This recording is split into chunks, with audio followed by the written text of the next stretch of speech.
அன்பானவர்களே, இன்று உங்கள் இதயம் கவலைகளால் நிறைந்திருக்கிறதா? வாழ்க்கையில் என்ன செய்வது என்று தெரியாமல் திகைத்துக் கொண்டிருக்கிறீர்களா?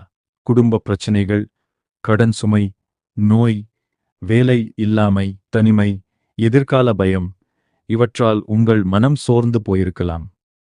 ஆனால் இன்று இயேசு உங்களிடம் சொல்கிறார், மகனே, மகளே, உன் கவலைகளை என்னிடம் ஒப்படை. நீ தனியாக இந்த பாரத்தை சுமக்க வேண்டியதில்லை. உன் கண்ணீரை நான் பார்க்கிறேன். உன் ஜெபத்தை நான் கேட்டிருக்கிறேன். சரியான நேரத்தில் நான் செயல்படுவேன். உனக்காக திறக்க முடியாத கதவு எதுவும் இல்லை. நான் உன்னை ஒருபோதும் கைவிட மாட்டேன். நீங்கள் இன்று காத்திருக்கிற பதில் தாமதமாக இருக்கலாம், ஆனால் அது மறுக்கப்பட்ட பதில் அல்ல. தேவன் தம்முடைய சரியான நேரத்தில் உங்களுக்கு நன்மையானதைச் செய்வார். நாம் கவலைப்படும்போது நம்முடைய பலம் குறைகிறது. ஆனால் தேவனை நம்பும்போது நம்முடைய இதயத்தில் சமாதானம் பிறக்கிறது. மனிதர்கள் கைவிட்டாலும் இயேசு ஒருபோதும் கைவிட மாட்டார். இன்று உங்கள் கவலைகள் எதுவாக இருந்தாலும் அவற்றை இயேசுவின் பாதத்தில் வையுங்கள். அவரை முழு மனதுடன் நம்புங்கள்.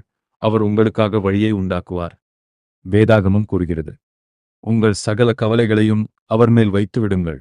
அவர் உங்களை கவனித்துக் கொள்கிறார். 1 பேதுரு 5:7.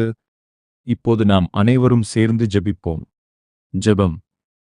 அன்பான பரலோக பிதாவே, என் இதயத்தில் இருக்கும் எல்லா கவலைகளையும் இன்று உம்முடைய பாதத்தில் வைக்கிறேன். எனக்கு சமாதானத்தையும் தைரியத்தையும் நம்பிக்கையையும் தாரும். என் குடும்பத்தையும் என் வேலைகளையும் என் உடல் நலத்தையும் என் எதிர்காலத்தையும் உம்முடைய கரங்களில் ஒப்படைக்கிறேன்.